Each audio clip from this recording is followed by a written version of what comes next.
O Céu e o Inferno, ou Justiça Divina, segundo o Espiritismo de Allan Kardec. Esse é um importante livro para que a gente possa entender a justiça divina e o que acontece conosco depois da morte.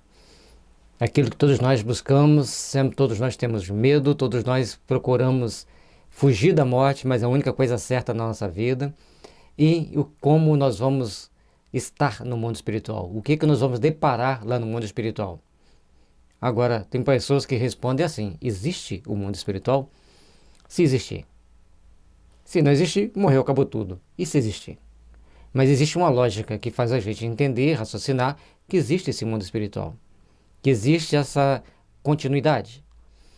Exame comparado das doutrinas sobre a passagem da vida corporal à vida espiritual, sobre as penalidades e recompensas futuras, sobre os anjos e demônios, sobre as penas, etc., seguindo de numerosos exemplos acerca da situação real da alma durante e depois da morte, por Allan Kardec. E aqui ele cita um versículo de Ezequiel: por mim mesmo juro, disse o Senhor Deus, que não quero a morte do ímpio, senão que ele se converta, que deixe o mau caminho e que viva. Ezequiel 33:11. Então, todos os convites são nos feitos desde épocas imemoriais, para que a gente consiga entender os princípios estabelecidos pela espiritualidade superior, que gerencia os destinos dos homens na Terra.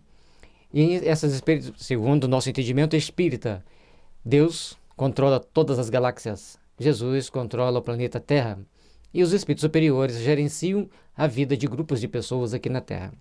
Entendendo dessa forma, nós vamos começar a entender que precisamos cada vez mais estudar as obras de Kardec para que a gente entenda mais o mundo espiritual e a gente também entenda nossa necessidade de aperfeiçoar, de melhorar e de estarmos sempre procurando crescer para Deus, procurando sempre estar bem conosco mesmo e principalmente com aqueles que estão ao nosso lado. Embora não vamos conseguir agradar a todos, que tem aquelas pessoas que naturalmente criam antipatia por nós, e assim a gente vai caminhando com todas as situações, com todos os momentos, buscando a paz, buscando a harmonia, buscando os bons sentimentos, para que o nosso amanhã de luz seja sempre presente em nossa caminhada. Capítulo 2, Temor da Morte. Causa do temor da morte, razão porque não a temem os espíritas. Verdade? Os espíritas não temem a morte? Logicamente que vai existir uma gradação de espírita com essa relação a esse sentimento com relação à morte. Uns terão medo da morte, outros acham que deve ir mais cedo, outros acham que deve ir mais tarde, outros acham que deve ir na hora certa, ou seja, ninguém vai ter um consenso. O consenso que deve existir é que nós devemos procurar viver aqui o máximo possível, aproveitar ao máximo a nossa oportunidade de estar na Terra, cuidar da nossa saúde, cuidar da nossa alimentação, cuidar dos nossos pensamentos, nossos sentimentos, para que a gente esteja aqui da melhor forma possível por muito bom tempo. E saiamos com a consciência mais leve de um dever mais bem cumprido, para que a gente possa então caminhar pelo nosso universo, caminhar pelo mundo espiritual, na direção segura, na direção convicta de uma manhã de paz e de realizações, podendo então com isso estabelecermos a nossa meta de crescimento, a nossa meta de empreendimento de uma vida justa e digna. Causas do temor da morte. É o primeiro tópico que Kardec aborda. O homem, seja qual for a escala de posição social, desde o selvagem, tem o sentimento inato do futuro. Está presente em todas as castas, em todas as civilizações. Esse sentimento assim, existe algo depois dessa vida. E quando a gente estuda o livro Evolução em Dois Mundos e no Mundo Maior, a gente vai vendo que existe um intercâmbio entre o mundo espiritual e o mundo físico durante o sono, quando nos é passado grandes quantidades de informação. Ao longo da nossa existência, nós vamos ter nossas informações, vamos absorvendo essas informações, vamos aprimorando essas informações, para que a gente possa então nos aperfeiçoar perante Deus, crescer cada vez mais na nossa disposição íntima de fazermos o melhor, para que a gente esteja sempre no caminho da luz, no caminho da fraternidade, no caminho das realizações superiores. A crença da imortalidade é intuitiva e muito mais generalizada do que a do nada. Entretanto, a maior parte dos que nele creem apresentam-se-nos possuídos de grande amor às coisas terrenas e temerosos da morte. Por quê? Então, a maioria das pessoas acredita na vida futura, entende que existe a vida futura, acha bonito falar sobre a vida futura, mas ainda tem aquele apegozinho às coisas terrenas, tem assim alguma coisa que lhe faz ficar temeroso com relação à morte. E isso é contraproducente para o espírito, porque nós temos que procurar nos aperfeiçoar, nós temos que procurar crescer, procurar entender que dentro de nós está o nosso tesouro, dentro de nós está o nosso céu e o nosso inferno. Não quer dizer que chegamos lá no mundo espiritual, vamos estar dentro de nós mesmos, não. Nós vamos sintonizar com grupos de espíritos que estão pensando no bem, trabalhando no bem, conjugando as forças do bem, e vamos também ter um outro grupo de espíritos que vão trabalhar no mal, conjugar no mal, sentir o mal. Conforme existe na Terra pessoas encarnadas que só pensam no bem, pessoas encarnadas que só pensam no mal, e a grande maioria está meio para lá, meio para cá. E nós estamos aonde? Onde nós queremos estar? De que lado nós queremos estar? Então, para que não tenhamos o medo da morte, nós temos que ter uma boa vida aqui na Terra. Não é boa vida de ficar de braços cruzados, tranquilo, sentado no sofá, curtindo a vida. Não. A boa vida é trabalhar nas boas ações, corrigir a nossa mente das distorções, das calúnias, das maledicências, do falar mal, do criar problema. E aí nós vamos criar condições de estarmos melhores, nós vamos criar condições de nos fazer melhores. Cada um de nós, ao longo da nossa existência, tomamos a nossa atitude, tomamos a nossa providência para melhor servirmos, para melhor construirmos o nosso mundo íntimo. Esse temor é um efeito da sabedoria, da providência e uma consequência do instinto de conservação comum a todos os viventes. Então a gente vê os animais, eles sempre tentam preservar a sua vida, preservar a vida das crias. E sempre que eles podem, eles lutam para defender as suas crias, lutam para defender sua vida. Então sempre buscam a sua defesa, sempre buscam meios de sobreviverem diante de certas adversidades. Então o ser humano também não é diferente. Nós buscamos segurança, nós buscamos vigiar nossa alimentação, para que a gente não venha engordar demais, ou ficar magro demais, ou ter um déficit nutricional. Então a gente vai procurar estar dentro de um padrão de equilíbrio. E é sempre importante nós entendermos esse padrão de equilíbrio, é sempre importante nós entendermos a nossa necessidade de aperfeiçoamento de nossos sentimentos. Aperfeiçoamento da nossa caminhada, aperfeiçoamento de como nós estamos interagindo conosco mesmo e com o meio que está ao nosso redor. Por isso, a tendência nossa natural é de buscar manter a vida. Primeiro, todos nós temos objetivos a cumprir aqui na Terra. Esses objetivos são aquilo que nos move a esperança, que nos move o desejo de um dia melhor, que nos move a vontade de fazer o melhor. Então, quanto mais a gente buscar se esclarecer, quanto mais a gente buscar entender a vida futura, mais a gente vai valorizar o estar aqui, mais a gente vai gostar de estar aqui na Terra. Ele é necessário enquanto não se está suficientemente esclarecido sobre as condições da vida futura. Como contrapeso, há a tendência que, sem esse freio, nos levaria a deixar prematuramente a vida e a negligenciar o trabalho terreno, que deve servir ao nosso próprio adiantamento. Então nós estamos aqui na Terra para nos adiantarmos, para nos aperfeiçoarmos, para nos melhorarmos moralmente e estarmos cada vez mais dispostos a construir, a servir e a edificar o bem. Se nós queremos fazer isso, queremos edificar esse bem, nós devemos então procurar trabalhar para que o bem esteja sempre presente em nossas vidas das formas mais variadas possíveis. Façamos o melhor para que o melhor nos procure. Procuremos, pois, entender os caminhos que nos levam ao Pai.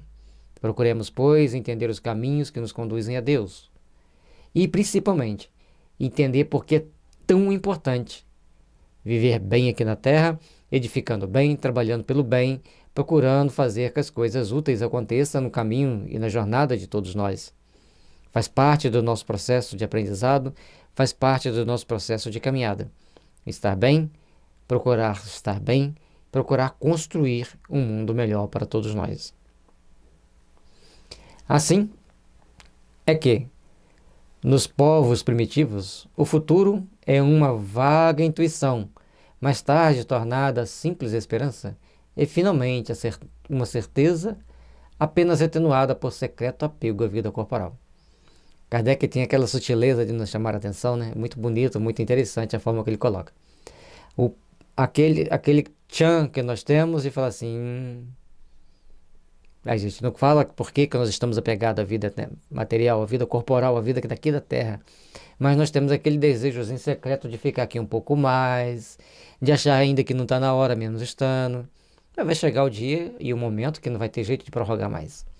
Então a gente vai caminhando, a gente vai entendendo os nossos processos evolutivos e vamos buscando estabelecer a meta que nos faz construir um mundo melhor. Assim é que, sim, então nos povos primitivos é uma vaga intuição, mais tarde é uma esperança e depois a certeza. Mas tem sempre aquele atenuante de um certo apego às coisas materiais. De acordo com cada um de nós, nós vamos estar numa ou noutra situação. O céu e o inferno, a justiça divina segundo o Espiritismo, ainda no capítulo 2, o temor da morte, mais um tópico. À proporção que o homem compreende melhor a vida futura, o temor da morte diminui. Uma vez esclarecida sua missão terrena, agrada-lhe o fim, calma, resignada e serenamente.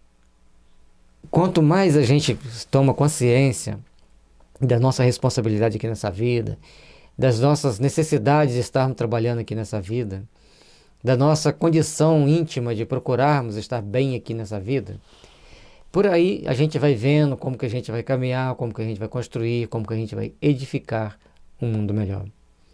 E assim, nós vamos procurar sempre fazer dessa vida um melhor patamar de segurança para adentrarmos na vida espiritual e na próxima reencarnação em melhores condições. Em nenhuma existência podemos estudar o Evangelho com tanta clareza quanto nessa. Em nenhuma existência podemos ver como é importante fazer o bem quanto nesta. Isso é um tesouro imensurável para o espírito. Por isso, nosso amigo espiritual, Iacov, sempre nos fala da importância da gente valorizar a doutrina espírita, compreender a doutrina espírita, botar o coração na doutrina espírita. E se a gente coloca o coração na doutrina espírita, a gente começa a ver que todos nós somos peças importantes de um processo de crescimento para todos nós, de um processo de aperfeiçoamento para todos nós. E assim, cada vez menos a gente vai temer a morte, porque a gente entende que tem uma missão terrena. Certa vez eu vi uma pessoa, muito amiga minha, ela chegou no estado terminal, por todo o seu processo kármico. Ela é uma pessoa que tinha ajudado tantas pessoas nos momentos finais de plantar esperança, não era espírita, mas passar esperança, passar a ideia da continuidade da vida, preparando a pessoa para ela chegar no plano espiritual com coragem, com determinação, entendendo as regras que tem no mundo espiritual. Mas então ela tinha que estudar a doutrina espírita. Estudava as coisas parecidas e esclarecia as pessoas do jeito que dava. Chegou o momento dela. Quando ela pressentiu que estava no final, ela pegou, passou para sua filha toda uma espécie de testamento de como ela queria conduzir a vida e as doações para uma casa espírita que ela deveria deixar. Então isso é importante para a pessoa, nesse momento, esse entendimento. E amigos nossos que são médios videntes já puderam vê-la visitando essa casa algumas vezes. Ela falou assim, só posso vir por 10 minutos. Mas é uma oportunidade importante de uma pessoa que procurou trabalhar para se preparar para esse momento final. Então, cada um de nós vai ter uma coragem, vamos ter mais ou menos coragem, mais ou menos melhores condições no mundo espiritual. No livro Sexo e Destino, André Luiz mostra para nós uma pessoa que desencarna e logo após ele desencarnar, o que ele faz? Está protegendo a filha. E logo depois ele vai se tornar protetor da filha que estava reencarnando como sua neta. Então, A condição do espírito no mundo espiritual vai depender de um monte de fatores, de vários fatores, que não cabe a nós analisarmos tudo aqui. Mas no decorrer dos estudos, nós vamos entender bastante sobre como está um espírito no mundo espiritual. E quanto mais esclarecimento ele tiver da vida espiritual, mais ele terá condições de se conduzir. Porque se eu sei que chegar no mundo espiritual, eu tenho que obedecer regras, eu tenho que me adequar àqueles espíritos superiores que estão lá gerenciando a minha vida, então fica mais fácil para eu caminhar. Se eu fico muito rebelde, eu vou ficar por aí perambulando pela erraticidade, como diz nos livros espíritas, que eu entendo a erraticidade com aqueles espíritos que estão perdidos, andando para lá e para cá. E aqueles que estão dentro das colônias, que estão dentro das comunidades que existem no plano espiritual, das cidades no plano espiritual. Se você quer entender como errante, tudo bem, mas eu entendo que esses estão em instâncias de refazimento. E ali ele vai estar se preparando para o trabalho edificante no bem, se preparando para futuras encarnações, se preparando para construir um mundo melhor amanhã. E logicamente que algumas pessoas vão falar assim, nossa, mas você está mudando o conceito do Kardec. Não, eu estou entendendo o conceito do Kardec desse jeito. Errante, está perambulando para lá e para cá, não sabe para onde vai nem para de onde veio. Aqueles que já estão conscientes de suas responsabilidades, como ele diz lá, alguns espíritos têm ocupações definidas. Se ele tem ocupação definida, ele não é errante, está lá escrito. Então, eles estão em instâncias de refazimento, instâncias de trabalho, instâncias de autoaprimoramento. É isso que nós precisamos buscar no mundo espiritual. A certeza da vida futura dá-lhe outro curso às ideias, outro fito ao trabalho. Antes dela, nada que senão uma prenda ao presente. Depois dela, tudo pelo futuro, sem desprezo pelo presente, porque sabe que aquele depende da boa ou má direção deste.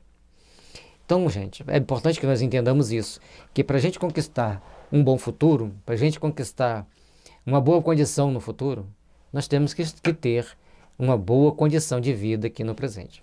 Nós temos que ter uma boa forma de agir aqui no presente. Então, se nós tomarmos a ação A, a gente recebe a contra-ação B. Se a gente tomar a contra-ação B, a gente vai receber uma outra ação C. E se a gente procura agir para estar sempre edificando o bem, nós vamos estar junto àqueles espíritos que edificam o bem. Muitos de nós, ao depararmos com certas trivialidades do mundo terreno, às vezes queremos nos revoltar, às vezes queremos achar aquilo muito desagradável, muito ruim ou muito bom, mas cada um de nós vai buscar estar onde precisa, de que forma precisa, para melhor agirmos, para melhor edificarmos. Portanto, nós temos que aprender as realizações do bem, nós temos que aprender as realizações do amor, nós temos que aprender as realizações da paz em nosso íntimo. Irradiar desse nosso íntimo essas realizações do bem, do amor e da paz, que tudo vai caminhar em paz. Mas lembremos que espíritos renitentes no mal vão se sentir incomodados conosco e vão encontrar médiuns perfeitos que também se comprazem com o mal para nos atacar. Então, conforme nós podemos ver, não tem um padrão de segurança bem estabelecido para a nossa vida. Temos condições de melhor servir ou condições de melhor edificarmos o bem. E muitos devem estar curiosos com essa plaquinha aqui atrás de mim, então a gente vira para cá para poder ler, que ela é muito bonita. A paz seja convosco. E essa paz que nós todos buscamos, a paz do Cristo, não é igual à paz do mundo. O Emmanuel fala que o silêncio das armas e das baionetas pode ser o preparar para uma guerra. Mas a paz do Cristo, mesmo diante de todas as tribulações, nós estamos centrados, serenos e buscando fazer o melhor possível pelos nossos semelhantes, oferecendo o melhor de nós naquela situação que estamos. É assim que nós vamos crescer, assim que nós vamos fazer cada vez mais e criarmos cada vez mais condições para que a Terra esteja sempre construindo a paz. A certeza de reencontrar seus amigos depois da morte, de reatar as relações que tivera na Terra, de não perder um só fruto do seu trabalho, de engrandecer-se incessantemente em inteligência, perfeição, Dá-lhe paciência para esperar e coragem para suportar as fadigas transitórias da vida terrestre.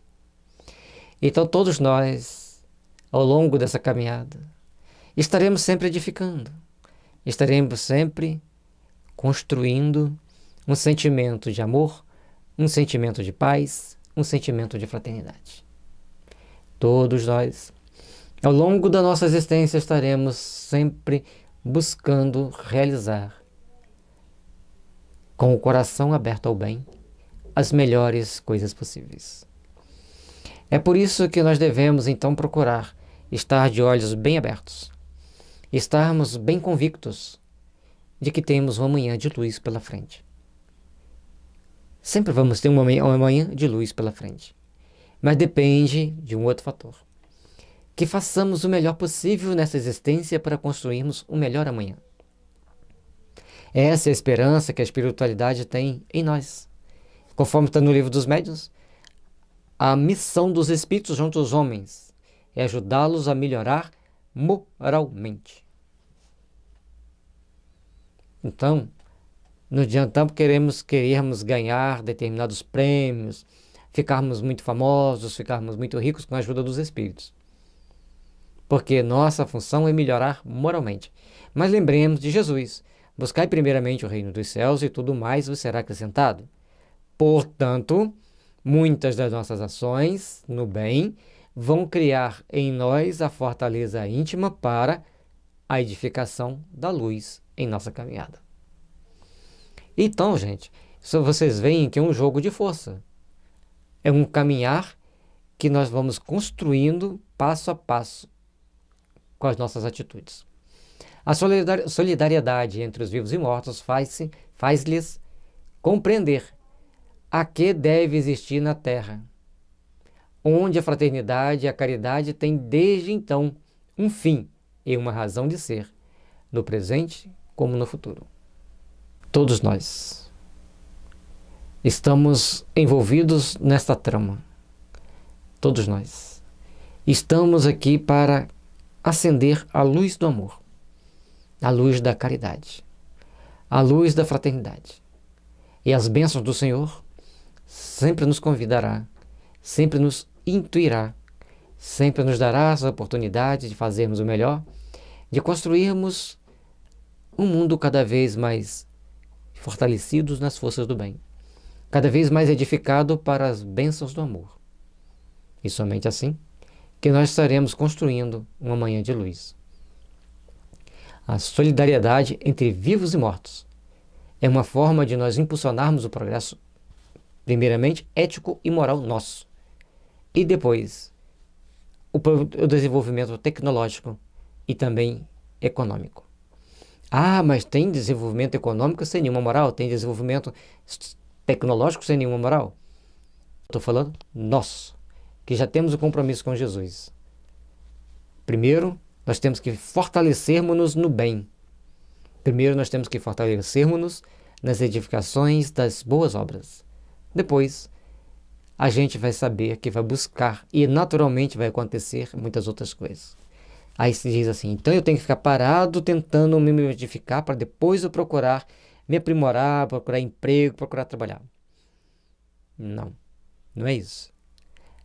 Primeira meta que nós temos: nos aprimorar eticamente e moralmente. Isso a gente vai fazer com o convívio social, dentro do trabalho, dentro da casa espírita. E quanto mais eu aprender a fazer o bem, quanto mais eu aprender a usar meus tempos vagos para as forças do bem, mais eu construirei, mais eu edificarei uma manhã de realizações superiores para todos nós. O Céu e o Inferno, Justiça Divina, segundo o Espiritismo, capítulo 2, o temor da morte. Aí a gente está indo para o item 4. Para libertar-se do temor da morte, é mister poder encará-la sobre o verdadeiro ponto de vista, isto é, ter penetrado pelo pensamento no mundo espiritual, fazendo dele uma ideia tão exata quanto possível, o que denota da parte do espírito encarnado um tal ou qual desenvolvimento e aptidão para desprender-se da matéria. E aí é um detalhe importante. Quanto mais nós procurarmos entender o mundo espiritual, Quanto mais nós procurarmos compreender que existe o mundo espiritual, mais nós vamos procurar, então, caminhar com segurança, caminhar com fé, com determinação e com amor por aquilo que fazemos. Então, gente, vejamos bem. Quanto mais nós pensarmos, imaginarmos e compreendermos esse mundo espiritual, menos medo nós vamos ter dele. Por exemplo, você tem que sair da cidade A e ir para a cidade B. Você vai a pé. Você vai passar por caminhos onde tem bois, tem alguns animais selvagens, e outras casas que na beira da estrada que tem um cachorro muito bravo. Você tem que fazer o quê? Você tem que ter lá seu cajado, um chicote, ou seja, você vai ter que ter os instrumentos necessários para você passar por aquele caminho. No mundo espiritual não adianta ter cajado, não adianta ter chicote. Tem que ter a consciência tranquila, a firme determinação de fazer o bem, fé em Deus, fé em Jesus, integrar-se com os bons espíritos e ali se entregar verdadeiramente a sua fé ao sentimento de amor que você tem. Então, a gente já começa a penetrar pelo pensamento, entendendo as regras para estar ali. E quanto mais ideia você fizer daquele lugar, melhor para você. Mas hoje a doutrina espírita já traz para a gente descrito. Tem que ter aquela brincadeira, entender o que é que desenha.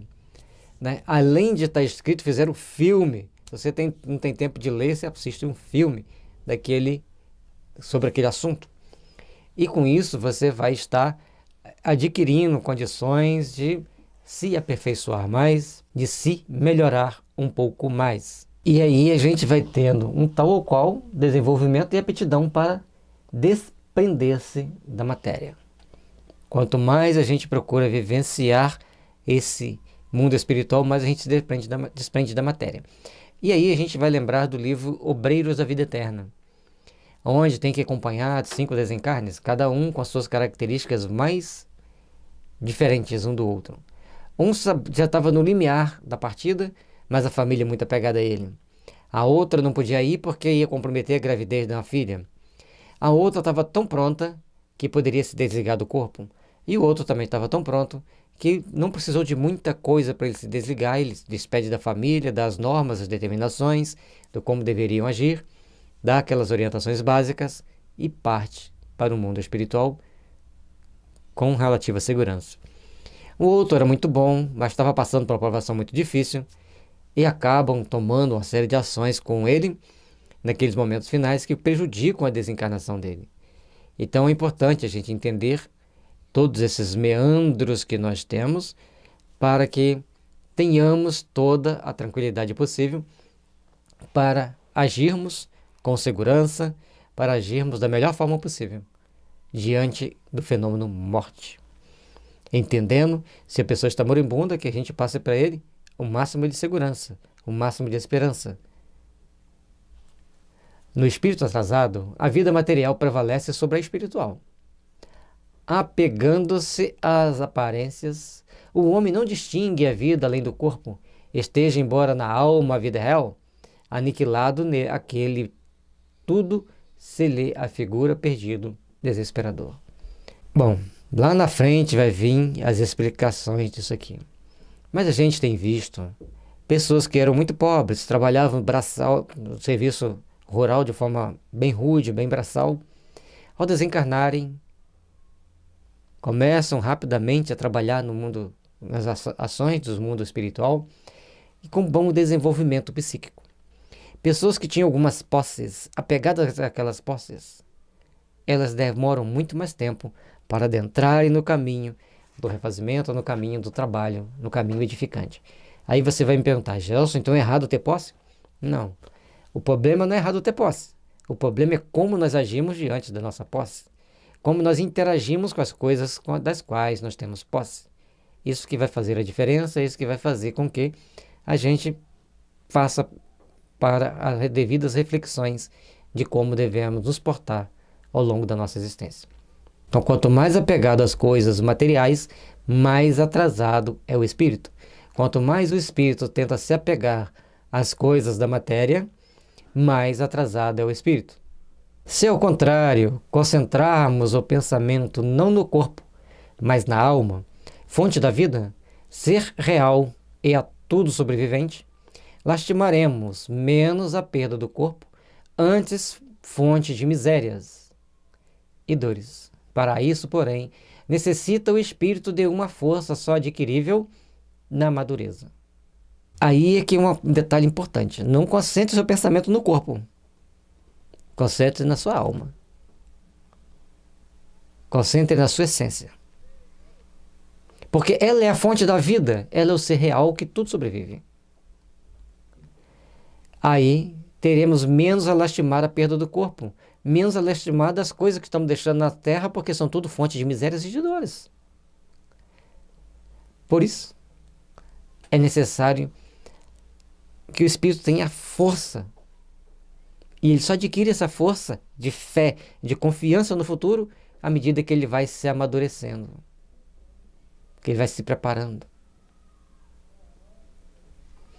Então, nessa encarnação, talvez nós não nos demos conta de agir da forma mais compatível com a segunda doutrina espírita ensina. Mas na próxima a gente vai falar, tá tranquilo, posso ir. Tem um orador espírita que fala assim, você está pronto para encontrar com Jesus? Você tem certeza que vai encontrar com Jesus? Aí todo mundo fala que sim, e fala assim, ele está te esperando ali fora, pode ir embora. E as pessoas, lógico que as pessoas riem, né? Mas ninguém quer sair daquela cadeira ali. Ninguém quer ir encontrar com Jesus assim, tão fácil, mesmo sabendo que aqui é uma fonte de miséria. Lembra um comentário que uma amiga minha fez sobre o filme Nosso Lar? Ela é espírita, mas a empresa dela comprou o ingresso para que todos fossem assistir. Então tinha católico, tinha espírita, tinha protestante, e todos foram assistir. Eles aceitaram e assistir, aceitaram o ingresso, não era obrigatório. A empresa deu o ingresso, quem quis ir foi, e assistiu. E ela ficou aquele resto de noite explicando para algumas pessoas, e no dia seguinte ela tinha que explicar, no outro dia tinha que explicar, e a dúvida básica era, se vocês espíritas sabem que é tão bom lá no plano espiritual, ficar naquela cidade bonita, com aquele jardim bonito, todo mundo ali podendo curtir de uma natureza sem poluição, e por que vocês ficam trabalhando tanto com medo da morte aqui na Terra? É uma pergunta interessante. Aí ela foi explicar que nós não podemos partir daqui com o suicídio, pelo caminho dos suicídios. Não podemos partir daqui porque tomamos atitudes negligentes. Nós temos que cumprir aqui da melhor forma possível a nossa vida, viver o tempo necessário para o nosso aperfeiçoamento, para quando nós chegarmos lá, estarmos em condição de adentrarmos naquela cidade linda, maravilhosa. Que não seja nosso lar, mas que seja uma das muitas que existem nos céus do Brasil e talvez do mundo. Lógico que nosso lar ficou mais famosa, né? Nosso lar é o Rio de Janeiro do mundo espiritual. Porque a maioria dos brasileiros quer conhecer o Rio de Janeiro, aquelas praias belas, maravilhosas, aquelas paisagens lindas, né? Então, a gente tem que nosso lar como aquela referência. Mas vai existir outras cidades. Não precisa ficar triste que lá não vai encher demais, não. E também não precisa ficar triste que você não vai para nosso lar. O importante é nós entendermos que vamos ser amparados. A partir do momento que nós somos amparados, é o que interessa para que a gente possa estar bem, em sintonia com as forças do bem. O temor da morte decorre, portanto, da noção insuficiente da vida futura, embora denote também a necessidade de viver e o receio de destruição total. Igualmente, o estimula secreto anseio pela sobrevivência da alma, velado ainda pela incerteza. Mas é muito bem escrito, como provavelmente aqui foi o Kardec que escreveu, não tem falado qual mensagem que foi colocada. Ele tinha uma intuição muito boa e uma sabedoria, um tato para escrever, um tato para descrever incrível. O temor da morte vem de quê? Da insuficiente noção da vida futura. Então, quando a pessoa fala que acredita na vida futura, mas ele não tem tanta certeza, então ele começa a baquear. Será? Posso confiar? Posso adentrar? E o que o livro está deixando para a gente entender? Que nós temos que confiar. E temos também que, durante a nossa vida, trabalharmos para não lesarmos a nossa consciência.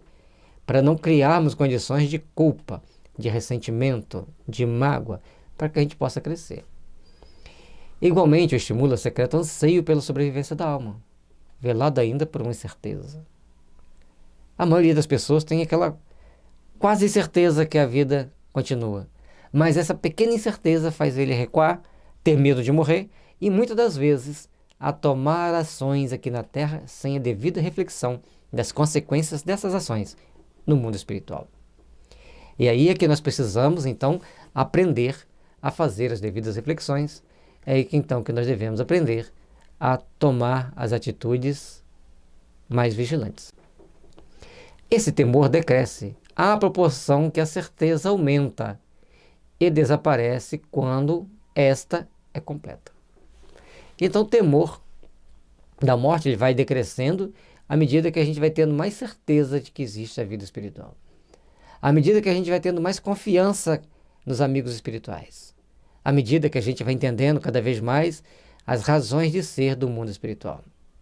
E assim, nós vamos ter força suficiente para trabalharmos, ter força suficiente para edificarmos as bases do amor, onde quer que estejamos.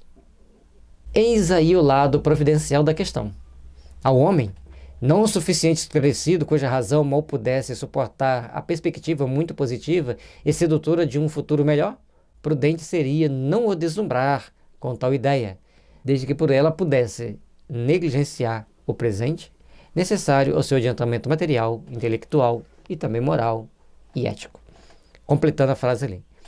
Então, como a maioria das pessoas ainda não tem condições de captar a ideia de responsabilidade, a ideia de oportunidade de trabalho, a ideia de aprimoramento íntimo, ele deixa a dúvida se existe ou não a vida espiritual, ele tenta conservar a vida da melhor forma possível, luta ferrenhamente para conservar essa vida. Isso é importante nós entendermos, que a misericórdia divina não nos deixa desamparados, mas também não nos impulsiona para tomarmos atitudes extremas ou adquirir conhecimentos extremos. Tudo vem a seu tempo. O céu e o inferno, justiça divina segundo o Espiritismo, capítulo 2, o temor da morte. Este estado de coisas é entretido e prolongado por causas puramente humanas, que o progresso fará desaparecer. A primeira é a afeição com que se insinua a vida futura, feição que poderia contentar as inteligências pouco desenvolvidas, mas que não conseguiria satisfazer a razão esclarecida pelos pensadores refletidos. E aí vem as questões, como nós encaramos a religião, de que formas nós lidamos dentro da religião e como nós impulsionamos a religião. Porque muitos dos pensamentos que as pessoas têm de como é no mundo espiritual é a partir do momento que ele acredita e ele cria afeição de como que é aquilo lá e começa a contar a história daquele jeito, passa de gerações para gerações contando a história de que é daquele jeito a vida espiritual, até que ele chega um momento e depara com alguma coisa mais lógica, que ele pode então começar a entender por um prisma diferente. E é o que nós estamos vendo aqui. E aquelas histórias antigas só servem a pessoas de inteligência pouco desenvolvida, pouco refeito a um esclarecimento, a um pensar, ao passar assim. Como é a vida espiritual? De que forma eu devo encarar essa vida espiritual? Então, à medida que eu entendo que eu tenho que refletir sobre isso, eu não tenho que preocupar com o que o outro pensa. Eu tenho que preocupar com aquilo que eu posso fazer de melhor para que as coisas aconteçam da melhor forma possível. Para mim. E para quem estiver do meu lado, lógico. Quando a gente vê, vamos citar várias vezes um exemplo do nosso lar, porque é um vídeo que está mais acessível para vocês aí na internet, nas lojas que vendem CD.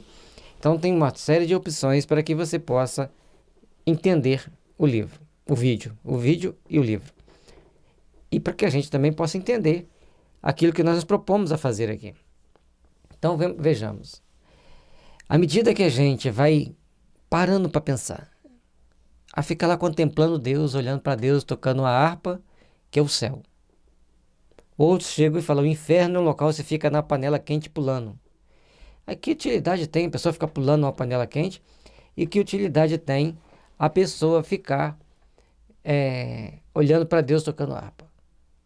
Aí a doutrina espírita chega para a gente e fala que você vai estar no plano espiritual de acordo com as suas condições evolutivas e sempre que possível o espírito vai estar buscando se aprimorar, buscando trabalhar no bem. Assim dizem estes: desde que nos apresentam como verdades absolutas princípios contestados pela lógica e pelos dados positivos da ciência, é que eles não são verdades.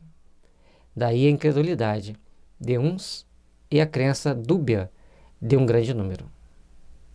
Olha, veja bem, apresento pra gente como verdade absoluta aquilo que a ciência vai dizer que não é. Você vai ficar dormindo até o dia que troca as palmetas e você ressuscita com o corpo.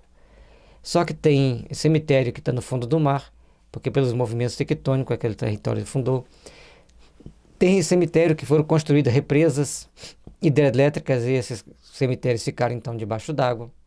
Ou seja, nós vamos ter um infinito de situações, um infinito de condições que levam-nos a estar fazendo conjecturas e repensando como é essa vida no mundo espiritual e de que forma eu posso encará-la, de que forma eu posso vivenciá-la. É essa a diferença que a doutrina espírita traz para nós. À medida que a gente se aperfeiçoa, que a gente aprimora moralmente, que a gente vai fazendo as nossas reflexões, a gente vai entendendo que algumas verdades absolutas não têm lógica diante de um ponto de vista mais científico. A vida futura é-lhes uma ideia vaga, antes uma possibilidade do que certeza, do que uma certeza absoluta. Acreditam, desejariam que assim fosse, mas apesar disso exclamam: se todavia assim não for. O presente é positivo, ocupemo-nos dele primeiro, que o futuro, por sua vez, virá. Isso aqui é muito importante nós pensarmos assim, mas nós temos que estar sempre nos preparando para o futuro. Tudo nós temos que nos preparar para o futuro. Tudo nós temos que procurar entender as regras do futuro. Tudo nós temos que procurar ver como nós vamos viver e vivenciar um futuro de luz, de paz, de esperança. É importante que nós tenhamos condições de entender, de visualizar um mundo melhor e, principalmente, de termos mais certeza na vida espiritual de uma forma mais concreta. E, com isso, aprender a valorizar o presente aqui para chegarmos lá melhores do que quando saímos. Esse é o ponto de vista que a doutrina espírita sempre traz para nós, aquele que lá sempre procura nos mostrar como um ponto real, um ponto necessário ao nosso processo evolutivo.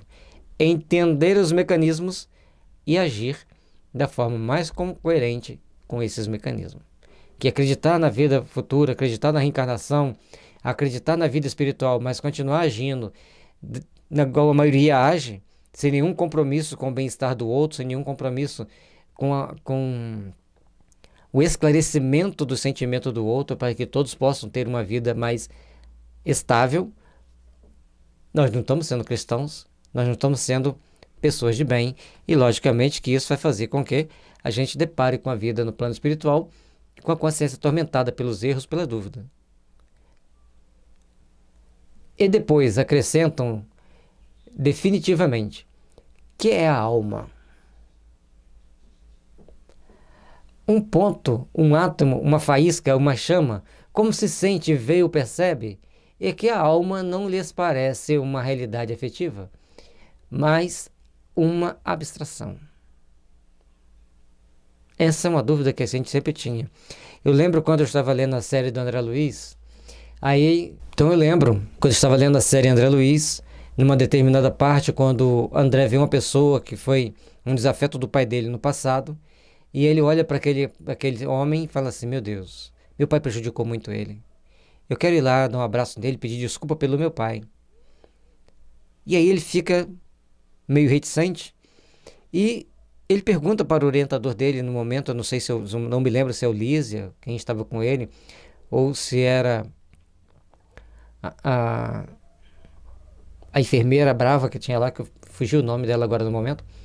Então ele pergunta para um dos dois, ele fala assim: vai lá e converse com o fulano, Porque ele é uma pessoa muito ocupada, dificilmente você o encontrará de novo. E quando ele vai lá pedir desculpas, ele fala assim: não, seu pai me ajudou a crescer muito. As dificuldades que eu passei, eu perder aquelas coisas que eu perdi ali, meus bens, me amadureceu, me deu responsabilidade, me deu mais condições de lutar pela vida com seriedade. Ajudei meus filhos a construir uma vida mais sólida. Ou seja, ele tirou de um momento adverso uma possibilidade de se edificar, crescendo e fortalecendo no bem. Então, isso vai fazer com que nós tenhamos condições de nos fazermos melhores, nós tenhamos condições de nos aperfeiçoarmos, nós tenhamos condições de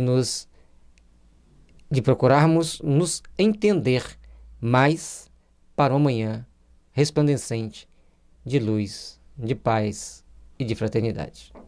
E o que é alma? No primeiro capítulo do livro dos Médiuns, quando nós estamos fazendo o estudo, nós colocamos as fotos do livro Mãos de Luz, que tem a foto da aura, como que a aura é, como que ela é estruturada, composta de 5 corpos justapostos. Aí vai complicar para você? Olha lá o livro, Mãos de Luz, enriqueça seus conhecimentos a respeito da aura, para que você possa entender que a vida continua, que a vida é bela, que vale a pena viver. A gente vai estar se aprimorando, vai adquirindo novos conhecimentos, vai se aperfeiçoando, e lá a gente dá a explicação e mostra essas fotos. Os entes que eles são caros, reduzidos ao estado de átomo, no seu modo de pensar, estão perdidos e não têm mais a seus olhos as qualidades pelas quais se lhes fizeram amados. Não podem compreender o amor de uma faísca, nem o que é a ela possamos ter. Então, nós, diante dessa situação, diante desse momento adverso da morte, a pessoa que não acredita e pensa que, por exemplo, vai tornar um átomo, como que ele vai encarar a vida daquelas pessoas que partiram e eram muito caras a ele, um pai, uma mãe, um filho, um amigo, um irmão? Apenas uma faísca, você não vai identificar mais. Então, isso deixa a pessoa meio constrangida, meio sem ação, meio sem fé, sem esperança de um reencontro. Quando a si mesmo ficam mediocremente satisfeitos com a perspectiva de se transformarem em uma mônada. Justifica-se, assim, a preferência ao positivismo da vida terrestre do que algo possuir de mais substancial. E aí nós temos que procurar entender. Nós nos achamos satisfeitos com uma informação dessa, que você vai virar uma faísca e vai ficar perambulando por aí um dia, assim como seus parentes? A maioria não. E acaba se tornando incrédulo, perdendo a fé, porque ouve tantas histórias estranhas. É muito interessante que às vezes as pessoas perguntam assim: se nós já estivemos no plano espiritual, saímos de lá, por que a gente não lembra dele? Por que tamanha dúvida? Porque lembrar do plano espiritual nem sempre é muito producente. Então nós temos que passar por várias experiências, amadurecendo a ideia, aperfeiçoando a ideia. E à medida que a gente começa a estudar o mundo espiritual, a gente começa a entendê-lo, a ter uma melhor perspectiva dele, e aí a gente vai, então, estar buscando construir em nosso mundo íntimo as condições de estarmos melhores amanhã. E melhor entendermos como é a vida no mundo espiritual. Entendendo como é a vida no mundo espiritual, a gente dá alguns passos à frente para o nosso processo evolutivo, respeitando o momento atual, porque aqui nós estamos construindo as nossas condições para um amanhã de paz, de luz e de fraternidade. É considerável o número dos que são dominados por este pensamento. O pensamento de não encontrar seus familiares, o pensamento de se tornar um nada, o pensamento de se tornar uma centelha, ou seja, quando não se compreende a vida espiritual, o medo da morte é potente e desagregador das energias da alma, porque a pessoa está lá no leito de morte, sabe que vai morrer, é uma doença terminal, ele entende que vai morrer, mas ele não tem a certeza do que ele vai encontrar, não sabe o que ele vai encontrar, ele fica perdido, assustado, e nessas horas os inimigos chegam e plantam várias ideias para poderem desfrutar daquela companhia atormentada e assustada para eles se divertirem, porque os zombeteiros também existem no mundo espiritual. Então nós precisamos entender que quanto mais nós tivermos uma noção mais próxima possível de como é a vida no mundo espiritual, fé em Deus, consciência tranquila do dever bem cumprido, nós vamos então conseguir realizar coisas boas, fazer coisas boas, construir um mundo íntimo melhor para nós. Então esse é o sentimento que nós devemos procurar cultivar, que nós devemos procurar angariar, para que a gente se faça cada vez melhor. Muita luz e paz, que Jesus nos abençoe e nos ilumine os caminhos, derrame sobre os nossos amigos e familiares todas as bênçãos do amor, e também sobre nossos inimigos toda a luz da compreensão, para que eles possam despertar para Deus, despertar para o amor divino. O céu e o inferno, Justiça Divina segundo o Espiritismo, capítulo 2, o temor da morte. Outra causa de apego às coisas terrenas, mesmo nos que mais firmemente creem na vida futura, é a impressão do ensino que relativamente a ela se lhes há dado desde a infância. Convenhamos que o quadro pela região esboçado sobre o assunto é nada sedutor e ainda menos consolatório. Pelos mais variados motivos, existe essa forma de ensinar para as crianças o mundo espiritual de uma forma que é culturalmente dentro daquele país, dentro daquela região, dentro daquelas famílias, passar como é o mundo espiritual. Na maioria das vezes, colocando mais temor do que consolação, assustando mais do que esclarecendo. Isso que o Kardec vem trazer para a gente, que a doutrina espírita, ela esclarece, ela consola, mas ela dá também responsabilidade. É nisso que nós devemos procurar construir o nosso amanhã, é nisso que nós devemos procurar edificar um momento de paz, um momento de harmonia e um momento de fraternidade. Um momento que a luz divina vem para nos iluminar e impulsionar para uma caminhada de luz, uma caminhada de esperança, uma caminhada de realizações.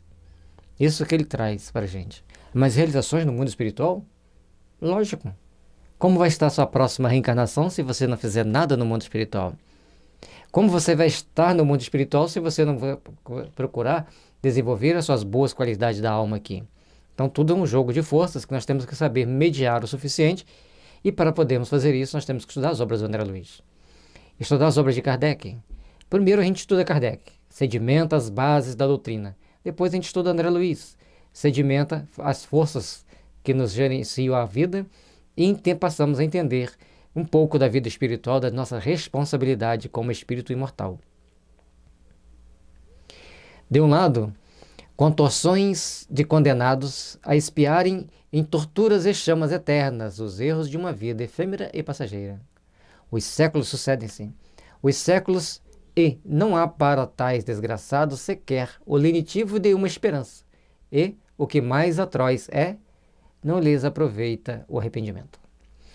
Então, mostrar para as pessoas o inferno sem remissão, o inferno que leva as pessoas a estarem num processo de sofrimento muito grande, o inferno que leva as pessoas a estarem sofrendo sem nenhuma possibilidade de se redimir, sem nenhuma possibilidade de encontrarem a paz e a luz.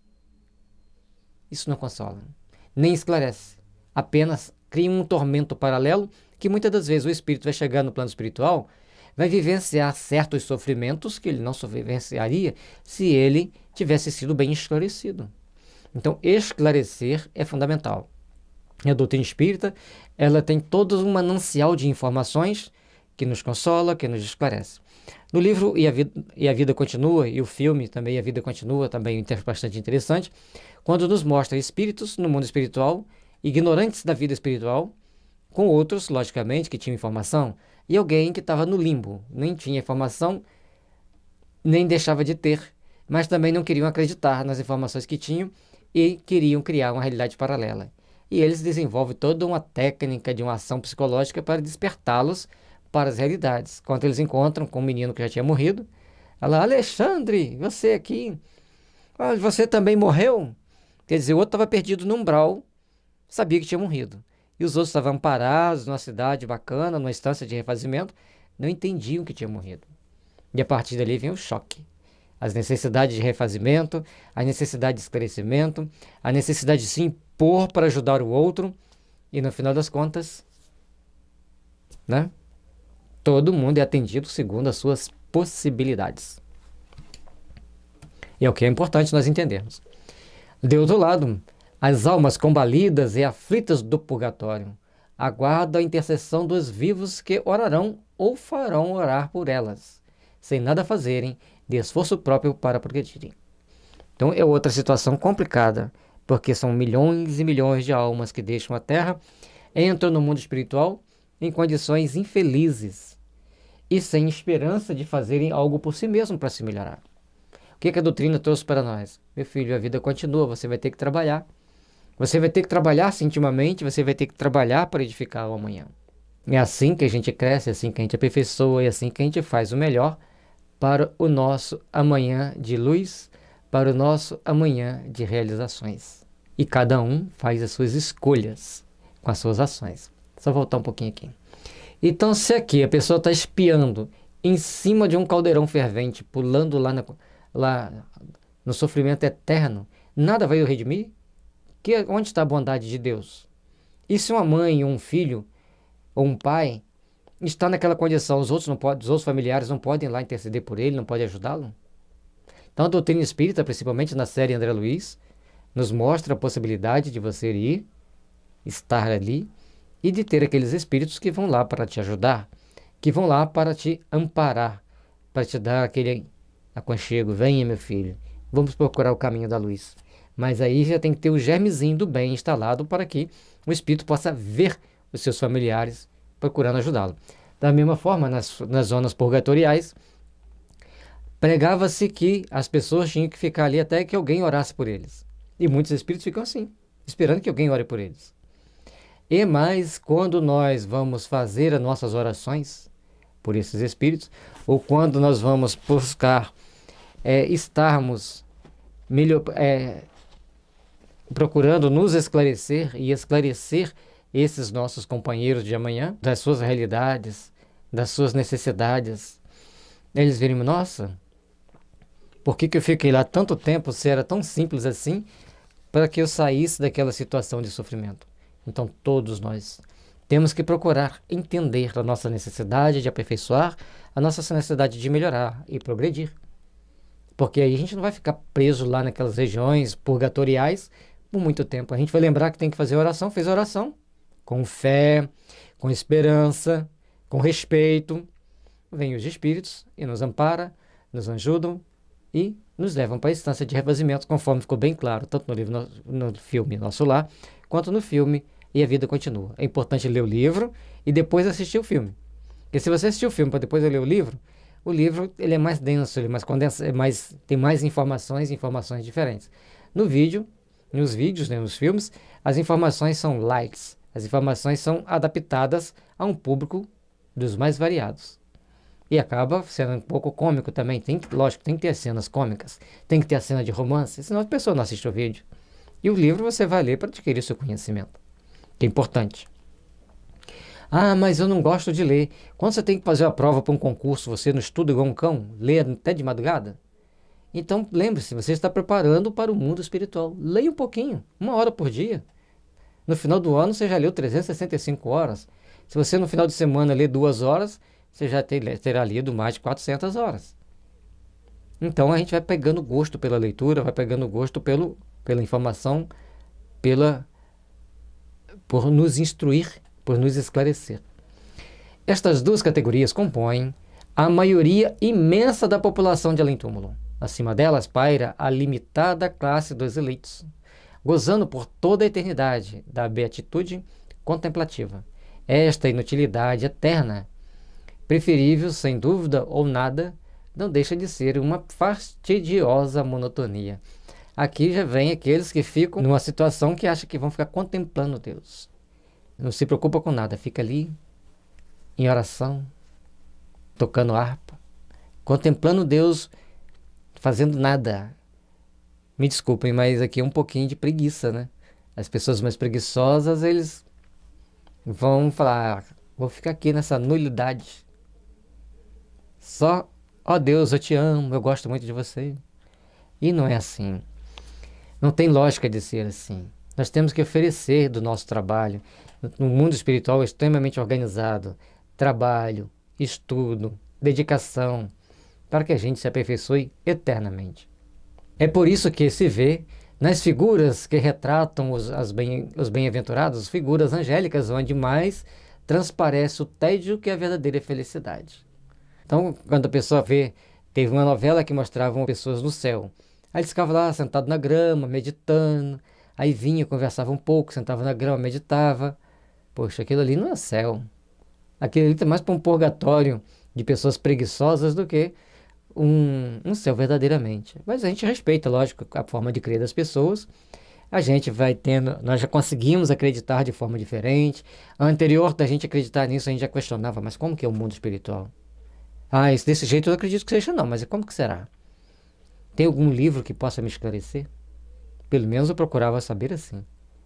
Então é a forma da gente procurar entender, procurar compreender, porque céu e inferno é questão de como você entende. Agora, a realidade no mundo espiritual é como está a sua consciência. Você pode fazer um trabalho de purificação da consciência. Tudo bem, respeitamos. Mas as leis divinas não querem um trabalho de purificação. Quer que você haja segundo um ser redimido, um ser que procura a luz. Aí é que você vai crescer, aí que você vai se aperfeiçoar, aí é que você vai estar em condição de ajudar, de contribuir, de beneficiar. Este estado não satisfaz nem as aspirações, nem a instintiva ideia de progresso. Única que seja figura compatível com a felicidade absoluta. Custa crer que, só por haver recebido o batismo, o selvagem ignorante de senso moral obtuso esteja do mesmo nível do homem que atingiu, após longos anos de trabalho, o mais alto grau de ciência e moralidade práticas.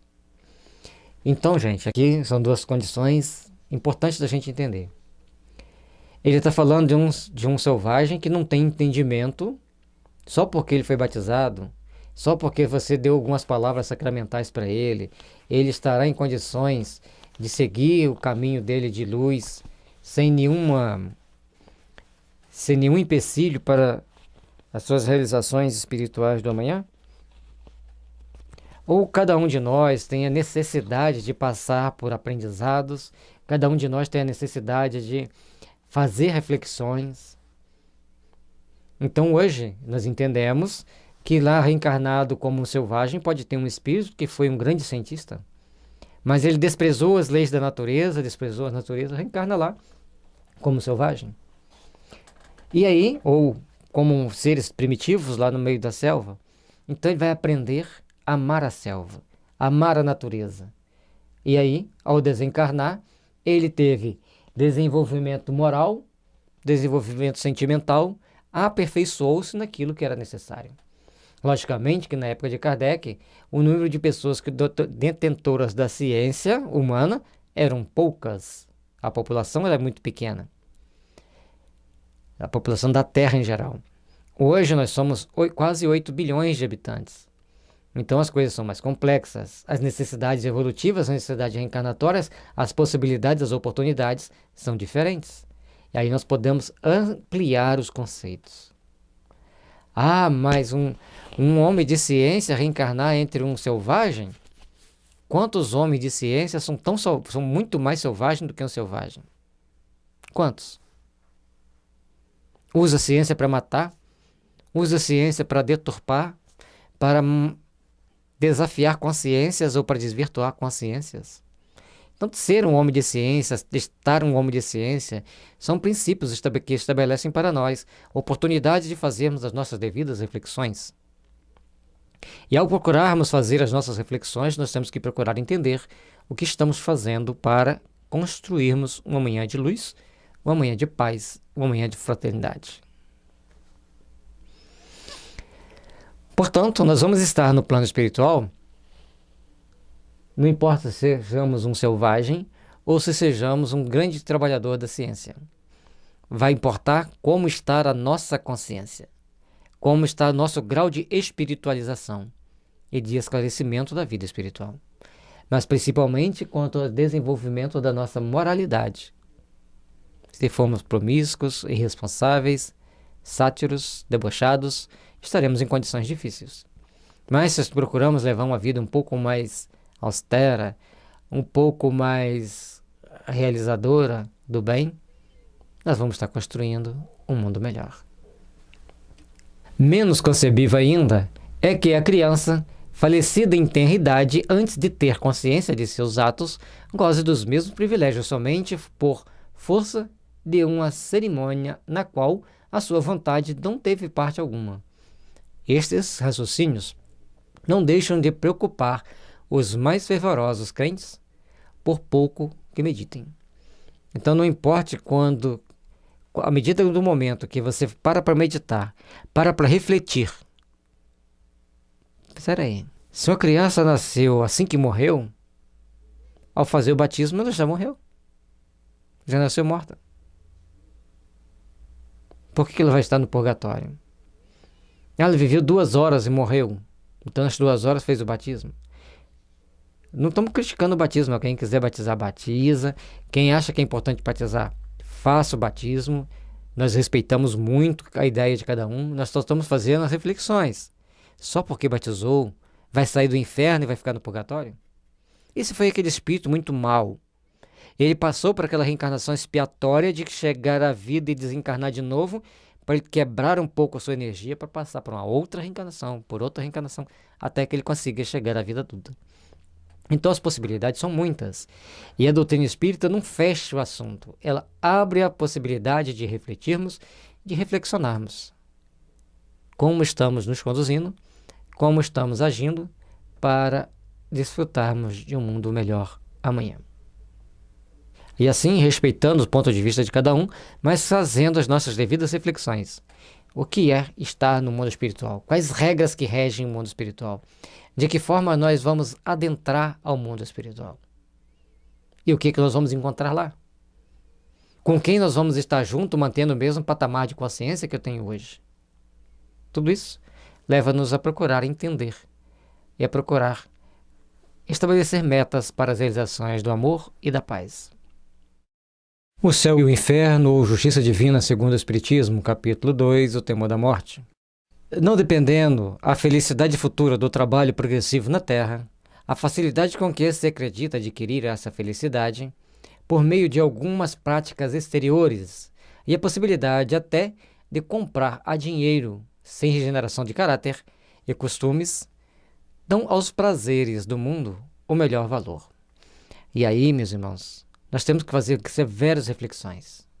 Ninguém vai conquistar o reino de Deus ou vai conquistar a simpatia da espiritualidade superior porque deu dinheiro para essa ou aquela instituição. Por mais que a gente faça caridade, lógico que vai ser louvável, fizemos a caridade, mas regeneração do caráter. Mudar a nossa forma de ser, mudar a nossa forma de agir, mudar nosso modo de procurar entender a vida, de procurar realizar uns pelos outros, uns para com os outros, para que a gente tenha um mundo melhor ao longo da nossa existência. Todos nós temos que estar na Terra, fazendo as devidas reflexões, trazendo para nós os devidos pontos de vista para que façamos uma grande reflexão sobre eles e procurar entender. Veja bem, como que eu vou me regenerar? Para entrar no reino dos céus eu tenho que mudar meu caráter. Isso que a doutrina espírita traz como esclarecimento de Jesus. Vá e não peques mais para que não te aconteça coisa pior. Se o mestre nos disse isso, então nós temos que começar a pensar. Começar a refletir. Como nós vamos caminhar para Deus? De que forma nós vamos entender a justiça divina? De que forma nós vamos entender esse caminhar? Essa questão de colocar em prática os ensinamentos de amor, de paz e de fraternidade. Façamos, pois, meus irmãos, o melhor, para que o melhor nos procure, para que o melhor esteja sempre nos envolvendo no coração, para que o melhor esteja sempre criando para nós as oportunidades de fazermos-nos melhores, de construirmos o nosso mundo íntimo da melhor forma possível, porque o amanhã de luz virá para alimentar nossos corações, desde que saibamos alimentar nossos espíritos com as bênçãos do amor, da caridade e da paz. Mais de um crente considera em seu fórum íntimo que, assegurado o seu futuro pelo preenchimento de certas fórmulas ou por dádivas póstumas que de nada o privam, seria supérfluo impor-se sacrifícios ou quaisquer incômodos por outrem, uma vez que se consegue a salvação trabalhando cada qual por si. Aí já começa a ampliar os conceitos. Então, muitas das pessoas acham que cada um tem que fazer por si, tudo bem, segue em frente, desde que certas fórmulas póstumas sejam cumpridas. E às vezes eu vejo as pessoas fazendo tanto a questão dos restos mortais. Leva o resto mortais de uma pessoa do país X para o país Y, que ele nasceu no país Y, morreu no país X, então tem que levar para lá. E na realidade, o que vai valer é a condição conscienciológica do espírito. Alguns são tão pegados à matéria que isso vai fazer diferença. Respeitemos. Mas aqueles que já transcenderam as coisas materiais, aqueles que já procuraram valorizar as coisas do céu, tudo fica bem mais simples. Tudo fica bem mais iluminado pelo sentimento de amor. Tudo fica bem mais fortalecido pelo sentimento de paz. Então, vamos ver. O que eu estou fazendo para conquistar um pouco mais de paz no mundo espiritual? Faço algum tipo de sacrifício? Não é matar galinha não, tá? É sacrifício pessoal mesmo. De pegar e fazer uma caminhada para levar uma cesta básica para alguém. Deixar de consumir alguma coisa para ajudar alguém enquanto o dinheiro está curto. Fazer sacrifício. Fazer doação. Doar mesmo, de si. Daquilo que te faz falta. Daquilo que poderia te garantir um pouco de supérfluo, mas você abre mão para ajudar o seu irmão. Daquilo que poderia trazer para você alguma diversão, mas você abre mão para ajudar um necessitado. Que ele não é simplesmente um coitado, é alguém que precisa de um amparo, precisa de alguma mão que ele se estenda para que ele entenda a importância de caminhar para a luz e para a paz. Para ele entender que existe a bondade de Deus, porque tem a bondade em muitas pessoas que o amparam, que o ajudam. E com isso, nós vamos começar a construir em nosso mundo íntimo um pouco mais de bênçãos para a nossa jornada evolutiva. E achar que nós vamos conseguir a salvação trabalhando por si mesmo, lógico, nós temos que fazer por nós. Porque todas as vezes que nós ajudamos o nosso semelhante, nós estamos fazendo por nós. Entendendo dessa forma, nós vamos caminhar para conquistas espirituais importantes. E aí, é importante questionamento: seria supérfluo impor sacrifícios ou qualquer incômodo por outrem?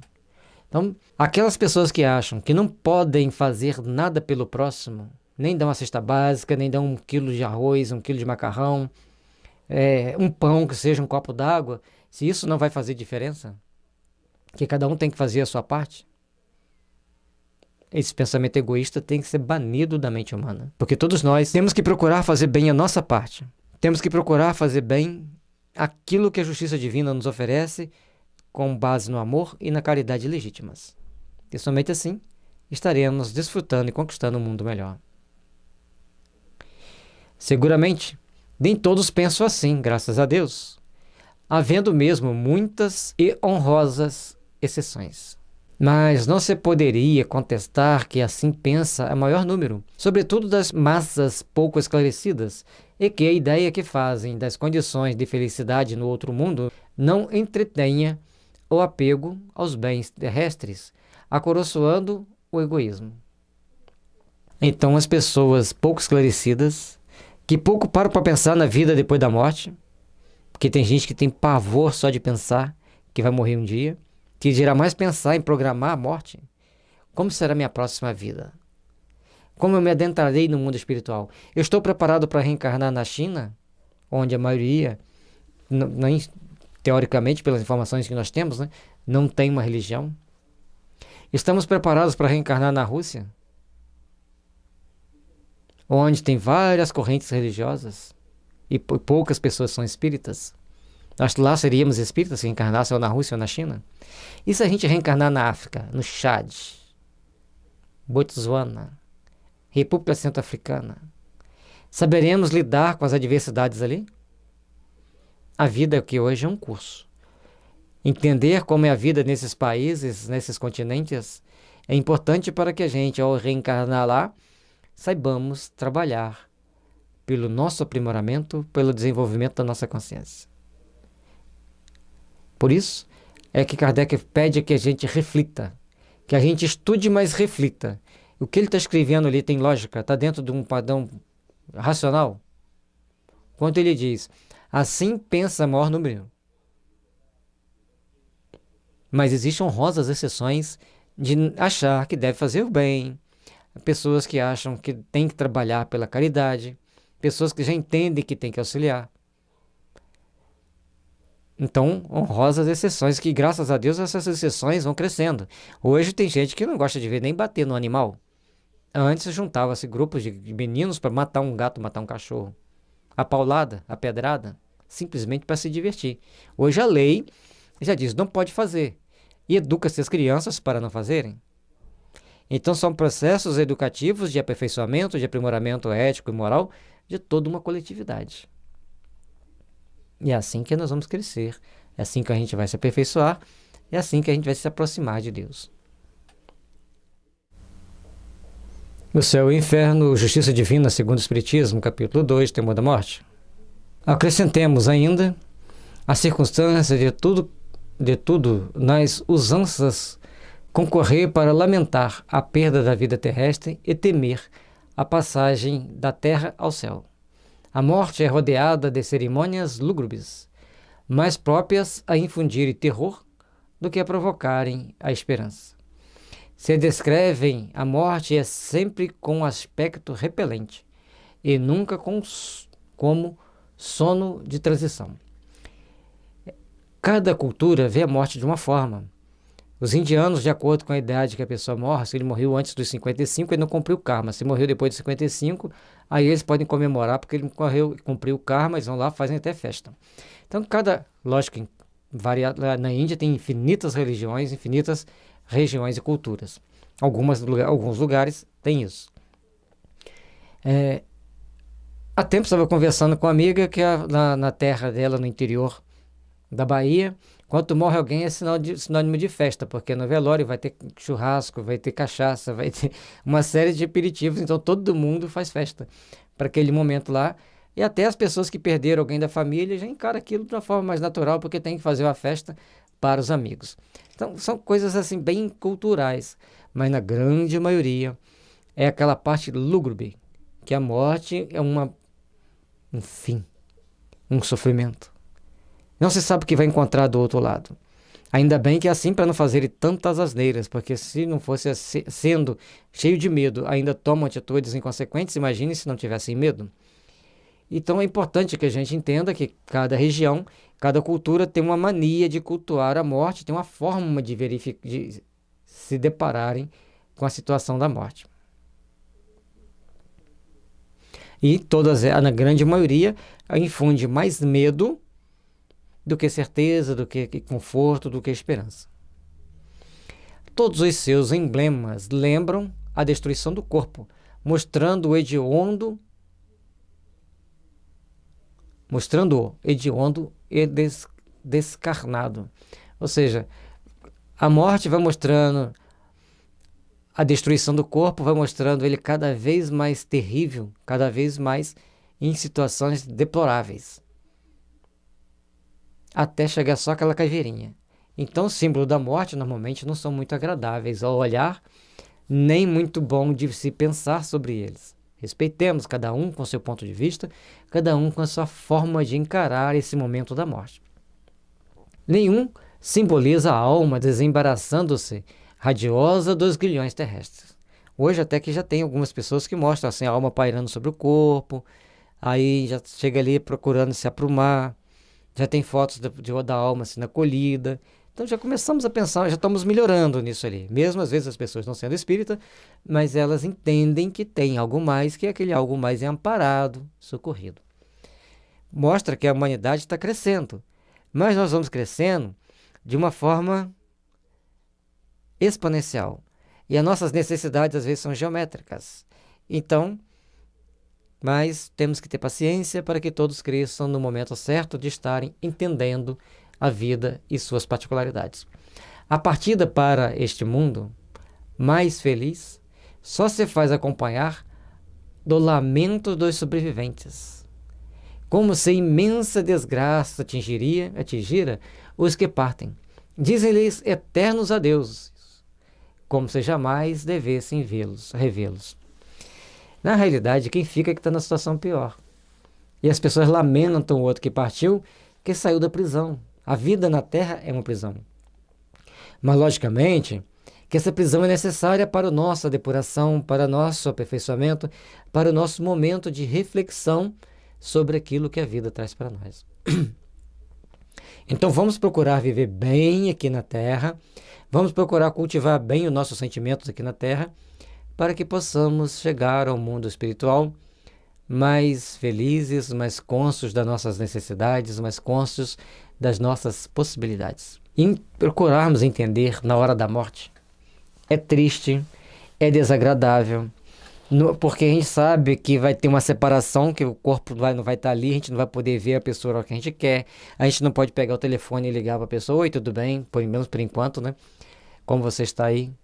Então tem uma série de dificuldades que a gente ainda não aprendeu a lidar com elas. Certo? Então, diante dessas adversidades, dessas dificuldades, a gente tem que procurar ter o nosso conforto íntimo, ter o nosso momento de paz na hora desses adeus. Fazemos uma reflexão. Procuremos nos instruir nas coisas espirituais. Procuremos nos confortar nessas coisas espirituais. Que aí nós vamos crescendo e aperfeiçoando para os dias de amanhã, para aquelas necessidades que todos nós temos. Lastima-se por eles a perda dos prazeres mundanos. Não vai poder comer uma feijoada, não vai poder ir para as festas, né? Como se isso fosse muito bom. Como se não fosse encontrar maiores prazeres no além-túmulo. Nós conseguimos dimensionar todos os prazeres que temos no além-túmulo? Um deles é estudar, pode ter certeza.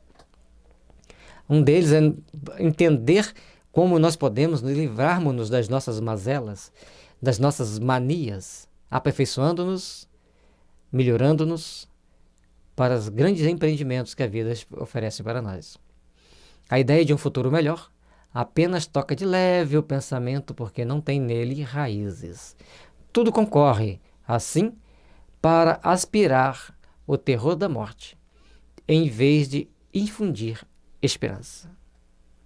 Pense bem, se você viveu bem aqui na Terra, se você procurou fazer o bem, se procurou conviver bem com as pessoas, mesmo nas situações adversas, lógico que vai ter momentos que dá vontade de arrancar a cabeça de alguém. Tem outros momentos que a gente tem vontade de chutar o balde, como dizem. Mas na grande maioria das vezes a gente procura ser mediador, procura ser alguém que semeia a paz, que planta uma boa mensagem, um bom sentimento no coração das pessoas. E aí a gente vai fazendo as nossas reflexões, a gente vai fazendo, buscando fazer um melhor entendimento das situações. Então, a gente vai estar podendo, no mundo espiritual, por exemplo, visitar várias cidades. Já imaginou como devem ser as cidades nos céus da Índia, da China, da Rússia? Se as construções na Terra são construções magníficas para os nossos olhos, imagine o que eles constroem no mundo espiritual. Poder passear entre as cidades espirituais que tem nos céus brasileiros, cada uma mais bonita do que a outra também. Então nós precisamos aprender a desfrutar de uma boa consciência, de bons sentimentos, de uma boa educação espiritual. Aí nós vamos estar conseguindo também estarmos bem no mundo dos espíritos. Trabalhemos, pois, para que nós possamos nos aperfeiçoar, para que a gente possa se melhorar, para que o nosso amanhã seja de luz, esperança e caridade. E ali uma coisa que ele fala importante: a ideia de um futuro melhor apenas toca de leve o pensamento. É igual quando o filho sai para um passeio e atrasa, né? Aí você olha para o relógio. Aí você pensa que passou enormidade de tempo, você olha para o relógio de novo, passou 5 minutos. E você começa a pensar um monte de besteira. Você não para refletir assim: poxa, ele está lá com os amigos, se divertindo, atrasou porque quis aproveitar, ouvir mais uma música junto com os amigos, com as amigas. Você só para pensar besteira. Então a gente pensa tanta besteira, nós nos acostumamos, nos condicionamos a pensar tanta besteira, que muitas das vezes a gente esquece da força do bem. A gente esquece da força da alegria, das boas realizações, de termos mais fé e mais esperança. É esse o convite que a doutrina espírita nos faz. Tenha mais fé, tenha mais esperança, tenha mais alegria de viver. E quanto mais você souber usar esses artifícios com mais amor, mais você os encontrará em sobras no plano espiritual.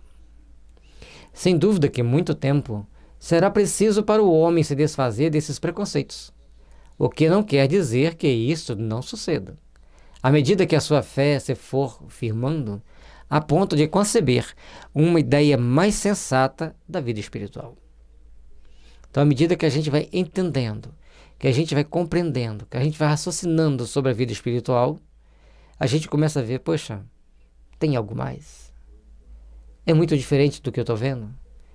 E com esse jogo de forças, a gente chega então ao entendimento de que precisamos estarmos melhores, precisamos fortalecermos-nos para a paz íntima, para as realizações íntimas que todos nós precisamos, que todos nós temos a necessidade de procurarmos fazer o bem, de fazer o melhor possível, de procurarmos construir um mundo de fraternidade e de paz.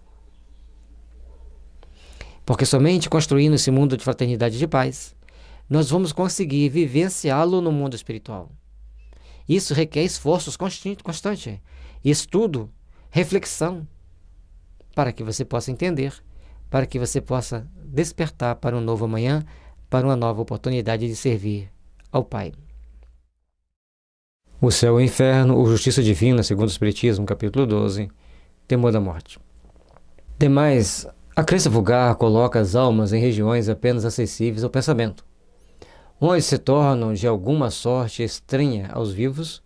A própria Igreja põe entre umas e outras uma barreira insuperável, declarando rotas todas as relações e impossível qualquer comunicação. Ao colocar desta forma, as pessoas deparam com uma situação extremamente constrangedora. Quem morreu jamais vai ser visto novamente. Quem morreu jamais vai ser encontrado novamente, a menos que você vá para o mesmo lugar.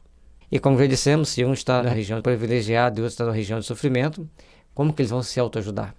Como que eles vão procurarem trabalhar um para beneficiar o outro, um para ajudar o outro?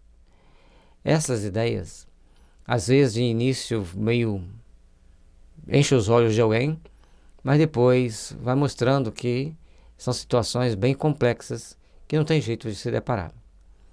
Porque a vida, ela é uma dádiva de Deus e viveremos para sempre. Não importa onde estivermos, estaremos sempre vivos. E estar vivo para sempre, que seja no mundo físico ou no mundo espiritual, vai fazer com que nós também tenhamos as possibilidades de nos revermos, seja através dos sonhos, seja através das comunicações mediúnicas. Então, essa declaração de que estamos separados para sempre, a doutrina espírita vem nos mostrar que é possível essa comunicação, que é possível que as pessoas se comuniquem, que é possível que as pessoas se estabeleçam uma à outra, uma ligação de amor, uma ligação de fraternidade e de verdadeira amizade. Se as almas estão no inferno, perdida é toda a esperança de as rever, a menos que lá se vá ter também. Se estão entre os eleitos, vivem completamente absortas em contemplativa beatitude. Tudo isso interpõe entre os mortos e vivos uma distância tal que faz supor eterna separação. E é por isso que muitos preferem ter junto de si, embora sofrendo os entes caros, antes que vê-los partir, ainda mesmo que para o céu. Então, a ideia de que vai ter separação para sempre, a ideia que vai existir essa distância intransponível, essa situação de que um está no lugar, o outro está no outro, um vai estar em vida contemplativa, absorta nas beatitudes dos céus, outros vai estar sofrendo no inferno, mas só se reverão se um estiver no lugar, ou junto do familiar, ou junto do familiar em outro lugar. Ninguém mais se vê, ninguém mais se preocupa um com o outro, ninguém mais pensa no outro. Essa ideia, a doutrina espírita refuta, a doutrina espírita mostra que não é assim, e com provas bem concretas, apesar de abstratas, de que a vida continua, de que existe nos mundos físicos e espirituais a intercomunicação, que pode nos ajudar, que possa nos beneficiar uns para com os outros, trazendo para nós essas possibilidades, trazendo para nós as condições de sermos realmente mais úteis, de sermos realmente melhores uns para com os outros, porque somente assim estaremos nos aperfeiçoando em direção aos céus. Mas com uma lógica, fazendo bem, nós vamos estar todos bem. E facilitará o estar próximos uns dos outros, facilitará a estada de um momento de aperfeiçoamento, essa estadia de aperfeiçoamento, de melhoria, de íntima, para a construção de um mundo melhor, tanto aqui nesse mundo físico, quanto lá no mundo espiritual. Então, o futuro e o mundo vai depender de cada um de nós. Sabermos empregar as forças do bem, sabermos empregarmos-nos para a luz. E a alma, se estiver no céu, será realmente feliz vendo, por exemplo, arder eternamente seu filho, seu pai, sua mãe ou seu amigo? Os seus amigos na região infeliz? Aqueles que estão na região infeliz jamais vão poder ver seus parentes na região de plenitude? Esse paradoxo do eterno para sempre é que cria, às vezes, até incredulidade. Então nós temos que ver que tudo é relativo, tudo tem o seu momento próprio, tudo tem sua etapa evolutiva, a sua etapa de construção, a sua etapa de edificação do bem. E é por isso que nós somos convidados à grande reflexão. Onde nós estaremos no mundo espiritual, de que forma nós estaremos nesse lugar no mundo espiritual e como poderemos nos comunicar com aqueles que já partiram. Uma delas é muito comum através dos sonhos. Quando a gente sonha com alguém que já morreu, nós estamos vendo um espírito desencarnado. Então não precisa de ter medo. E sabe que a vida continua, que a vida é eterna e perene. E assim nós vamos procurando construir o nosso amanhã nas bases da paz, da fraternidade e da luz.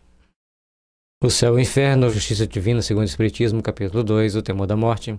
Porque os espíritas não temem a morte. Será? Logicamente que Kardec está colocando aqui os verdadeiros espíritas, aqueles que investem-se as características que a doutrina espírita espera de uma pessoa.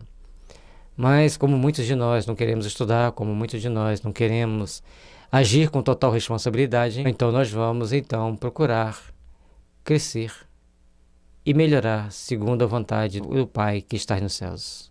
A doutrina espírita transforma completamente a perspectiva do futuro. A vida futura deixa de ser uma hipótese para ser realidade. Então, eis a grande reflexão que nós temos que fazer segundo aquilo que a doutrina espírita traz para nós. O futuro não é mais uma perspectiva, é uma realidade. Porque quando nós falamos da vida futura, a doutrina espírita traz para nós o testemunho daqueles que partiram, que falam através da mediunidade, dando detalhes importantes que por outro caminho não seria possível. E não tem como a gente negar a existência desses comunicados, a verdade desses comunicados, principalmente pelos detalhes, pelas características importantes que cada um dá, coisas que a gente nem sequer havia pensado. E Kardec foi muito sábio ao catalogar as comunicações segundo as características dos espíritos. O estado das almas, depois da morte, não é mais um sistema, porém, o resultado da observação. Ergueu-se o véu. O mundo espiritual aparece-nos na plenitude de sua realidade prática. Conforme dissemos, os espíritos vêm e contam como que eles estão.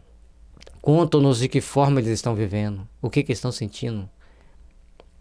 Contam-nos aquilo que eles vivenciam no dia a dia, mostrando-nos a possibilidade de estar sofrendo ou feliz. Cada um segundo as suas necessidades, cada um segundo aquilo que semeou. O que faz com que a gente possa entender a veracidade pela lógica dos fatos, pela forma com que o assunto é abordado, é trazido para nós. Não foram os homens que o descobriram, pelo esforço de uma concepção engenhosa. São os próprios habitantes desse mundo que nos vêm descrever a sua situação. Então são as pessoas que falaram, fica pulando uma panela de ferro em brasa, fica numa... O outro fica lá com a situação beatífica contemplando Deus. Não. Eles vieram e mostraram, não, eu estou numa situação feliz, eu posso trabalhar por ajudar meus irmãos, eu estou numa situação muito infeliz, eu revejo a cena do crime constantemente. Então, transcendeu tudo aquilo que as pessoas acreditavam. Aí, os vemos em todos os graus da escala espiritual, em todas as rases da felicidade e das fases, em todas as fases da felicidade e da desgraça, assistindo, enfim, a todas as peripécias da vida de além-túmulo. Então todos nós estamos numa situação de pegar e ler aquelas mensagens e procurar ver, tem lógica? Tem algum bom senso? Tem condições de ser dessa forma? A partir do momento que a gente faz esse confronto de dados, a gente entende que estamos realizando o melhor, estamos trabalhando para entender a doutrina espírita, para esclarecer a vida espiritual. A doutrina espírita traz para nós o túmulo vazio. Não é o túmulo vazio porque ele não tem um cadáver. O túmulo vazio porque aquele cadáver não tem mais espírito. O espírito saiu da matéria e foi viver a sua vida espiritual. Então, a partir do momento que no além-túmulo, os espíritos se agrupam, cada um segundo as suas condições, os seus conflitos íntimos, as suas condições mentais e sentimentais, eles se agrupam, formando colônias, formando cidades. De acordo com os padrões de culpas e de erros, tem lá no mundo espiritual as condições de reparo. Então vamos ter menos erros para que a gente tenha menos o que reparar. Eis aí porque os espíritas encaram a morte calmamente e se revestem de serenidade nos seus últimos momentos sobre a terra. Já não é só a esperança, mas a certeza que os conforta. Sabe que a vida futura é uma continuação da vida terrena em melhores condições e aguardam-na com a mesma confiança com que aguardariam o despontar do sol após uma noite de tempestade. Então, quando nós estamos plenos de conhecimento espiritual, quando nós entendemos a nossa condição de espíritos imortais, quanto nós já sabemos que nós somos seres que estamos aqui na Terra apenas de passagem. Sabemos então e compreendemos que ao deparar com o momento extremo da morte, é uma passagem para o mundo onde encontraremos os nossos afins. E nesse momento, ali nós já não temos mais uma esperança, temos a certeza do que vamos encontrar. Temos aquela condição que o nosso coração se apresenta para estarmos nessa ou naquela situação de aprendizado, de aprimoramento, para uma vida de realizações plenas de amor, plenas de fraternidade, plenas de conquistas para nós mesmos. Se assim, agimos no bem na terra. Mas também se fizermos o mal, lá poderemos reparar nossos erros. Pelo arrependimento, pelas nossas orações, seremos amparados, seremos socorridos e levados para instâncias de refazimento, onde seremos novamente recolocados no seio da sociedade pelo processo da reencarnação. Lógico que vamos passar pelas dificuldades inerentes à nossa condição de erro e de desacertos. Mas aqueles que fizeram o bem conquistarão cada vez mais as possibilidades da plenitude espiritual. Então, ao entendermos que a vida terrena é a continuação da vida espiritual e a vida espiritual é a continuação da vida terrena, nós temos a certeza que assim como após uma noite tempestuosa vai nascer o sol no dia seguinte, ao chegar no reino dos espíritos, o espírito continua vivo, tendo a oportunidade de se refazer para reconstruir para um novo amanhã de realizações onde cada um de nós seremos os construtores e os edificadores de um mundo de paz, de fraternidade e de luz. Os motivos desta confiança decorrem, outros sim, dos fatos testemunhados e da concordância destes fatos com a lógica, com a justiça e bondade de Deus, correspondendo às íntimas aspirações da humanidade. Então, se você fez o bem, Não tem o que temer. Se você fez o mal, também não tem o que temer, que você não tem como fugir da morte e nem tem como fugir das situações que você vai deparar no plano espiritual. Mas ao entender que você pode fazer uma oração, que você vai pedir socorro, movido pelo arrependimento, movido pelo desejo de se recompor, de se refazer e de se regenerar, você será amparado, será ajudado e será recolocado no seio da sociedade pelo processo da reencarnação ou será levado para instituições de refazimento para preparar a próxima reencarnação. Isso está dentro da justiça divina, dentro daquilo que nós esperamos da vontade de Deus, dentro daquilo que nós esperamos da vontade ativa de fazermos o bem. Porque Deus, cheio de amor e de misericórdia, oferece a cada um de nós as bênçãos das realizações do bem, as bênçãos das realizações da paz, da fraternidade e da luz. Trabalhemos, pois, para compreendermos a nossa necessidade de aprimorarmos-nos, porque dos fatos testemunhados,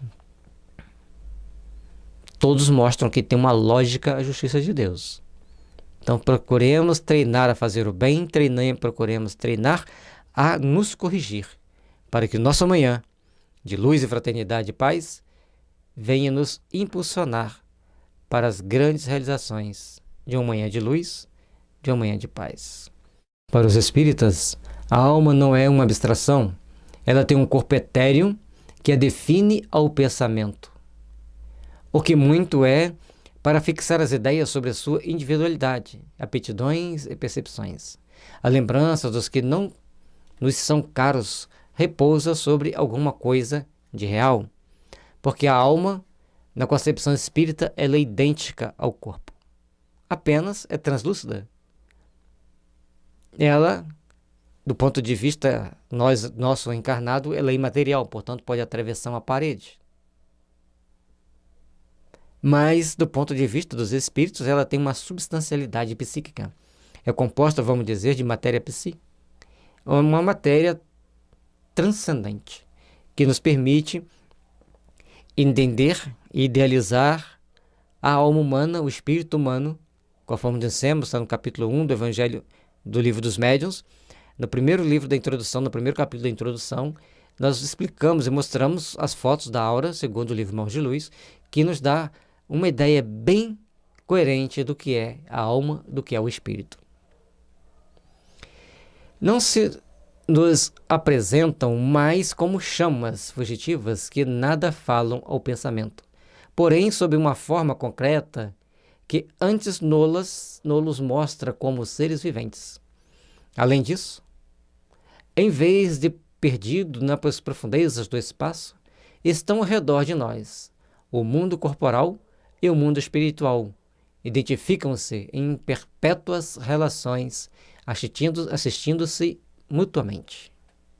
Então, como as pessoas acreditavam que era uma chama fugindo, uma centelha, cada um acreditando de um jeito, a doutrina espírita nos mostra, e hoje tem várias formas de se entender assim, ela é tal qual nós somos.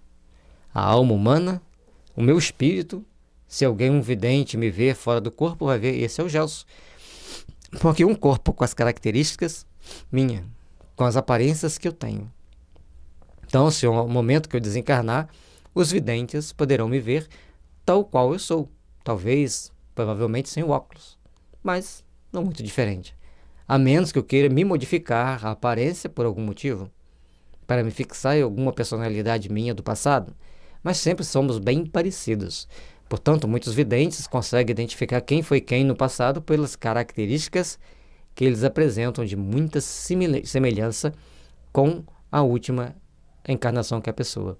Então, nós não vamos ficar perdidos nas profundezas do espaço. As almas estão ao redor de nós. O mundo corporal e o mundo espiritual identificam-se em perpétuas relações, assistindo-se mutuamente. Os bons espíritos nos ajudam, nos impulsionam, nos intuem. Eu imagino quantos espíritos deve ter aqui para me ajudar a fazer essa gravação. Quantos estão me protegendo, porque não é uma tarefa fácil, é uma tarefa bem complexa. As pessoas falam assim, mas nossa, você grava sozinho? Eu gravo. Não sozinho. Fisicamente eu estou só, mas os bons amigos espirituais estão aqui certamente. me amparando, me intuindo, me ajudando, para que a gente possa deixar para vocês essa oportunidade de ler, comentar, explicar, e até mesmo para aqueles que não têm tempo de ler, mas podem, em algum momento de relaxamento, deitar e ouvir, seja no celular, seja no computador, mas poder estudar e conhecer esse livro tão maravilhoso, O Céu e o Inferno. Não mais permissível sendo a dúvida sobre o futuro, desaparece o temor da morte. Encara-se a sua aproximação a sangue frio, como quem aguarda a libertação, pela porta da vida e não do nada. Então, sabendo que aproxima-se da morte, ao ver um parente se aproximando da decrepitude, não temos que ter medo, nós temos que entender que ali tem um ser espiritual. Um ser que caminha sobre a terra, com todas as suas dificuldades, com todas as suas necessidades evolutivas, buscando as realizações do bem, buscando as realizações do amor e da paz. E assim, a gente que fez esse estudo, buscando essa reflexão, principalmente quando ele fala que a aproximação a sangue frio, como quem aguarda a libertação pela porta da vida, não é desprezando a vida, porque tem momento que nós temos que partir para o mundo espiritual. Certa vez, um colega de trabalho chegou para mim e falou que a avó dele estava há 10 anos sobre uma cama. Estava tendo feridas que não cicatrizavam, mal cheirosas. Por mais que eles tentavam tratar dela da melhor forma possível, aí sentiam que a vida dela estava se esvaindo. E ele perguntou o que eu deveria fazer, se existia um remédio que a avó dele pudesse se curar, porque a gente trabalha com homeopatia. Aí nós conversamos durante alguns minutos e falei, olha, a atual situação dela, com mais de 90 anos, é melhor que vocês se reúnam, façam uma prece em família, e não na presença dela, mas a família se reúne e peça a Deus que faça o melhor, porque a vida continua. Porque no além, a vida vai continuar com todo o esplendor. E que Deus faça o melhor. Se ela puder ficar aqui mais tempo com vocês, ótimo. E se ela não tiver como ficar aqui mais tempo com vocês, também ótimo. Mas que confie em Deus. Entregue a sua avó para Deus. E nós conversamos sobre como era a vida no mundo espiritual, como era a vida dos espíritos, como que eles se reuniam no mundo espiritual. Ele foi para casa, ouvindo aquilo ali. Na época ainda não tinha o filme Nosso Lar, nem E a Vida Continua. Mas falamos para ler o livro Nosso Lar, ler o livro Violetas na Janela. E essa pessoa, então, adentra, vai para casa naquele dia, reúne a família, faz, conforme a gente tinha falado, conversam entre si, define que Deus deveria fazer o melhor pela avó. Passado ali mais ou menos uma semana, 15 dias, a velhinha desencarna e eles não sofrem tanto, porque sabia que ela, sendo mãe de mais de 8 filhos, tendo tido uma vida de sacrifício, uma vida com todas as dificuldades que a maioria das pessoas de condições econômicas medianas para baixo na nossa sociedade deparam, passou pelas suas necessidades depurativas, entrando para o mundo espiritual na condição de um espírito que cumpriu bem a sua missão. Criar 8 filhos não é para qualquer um. E assim, a gente, com a certeza de que existe a vida após morte, a gente passa a ter mais segurança, até mesmo para permitir que nossos parentes desencarnem. E como será o céu? Falamos aqui do porvir o nada, falamos aqui do temor da morte, e agora nós vamos refletir sobre o céu, na visão cristã, na visão do povo pagão e depois na visão espírita. Continuemos estudando juntos, continue conosco. Nos próximos vídeos estudaremos o céu. O site da FEB, onde você pode encontrar esse livro, O Céu e o Inferno, e muito mais.